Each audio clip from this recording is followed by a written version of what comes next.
Шановний голово, шановні колеги, на розгляд Верховної Ради України виноситься проєкт постанови про звернення Верховної Ради України до міжнародних організацій та парламентів іноземних держав щодо засудження і невизнання заборони Російською Федерацією Меджлісу кримськотатарського народу та щодо захисту корінного народу Криму міжнародним співтовариством. Шановні народні депутати, хочу сказати, що 26 квітня незаконним так званим Верховним судом Криму було прийнято рішення щодо заборони діяльності Меджлісу кримськотатарського народу та визнання його екстремістською організацією.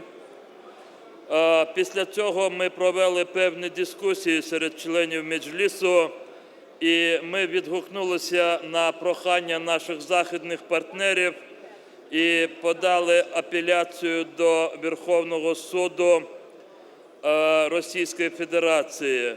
Це виходило з цього, що таким чином ми хотіли ще раз продемонструвати всьому світові, що жодні діалоги з Російською Федерацією, там, де йде мова про права людини. Шановний пане головуючий, шановні колеги, сьогодні в засобах масової інформації ми прочитали, що ФСБшники почали обшуки в Сулеймана Кадирова в Феодосії, одного з членів регіонального Меджлісу.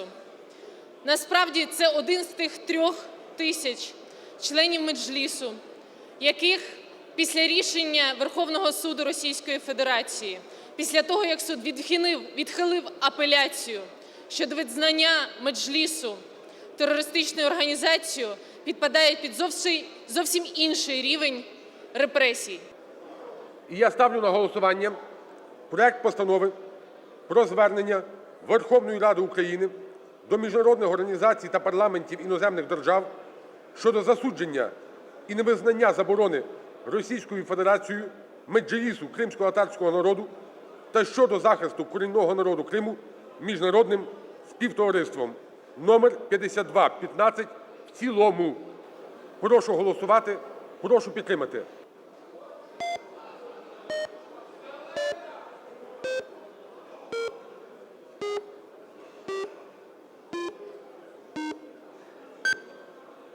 248 – за. Постанова прийнята.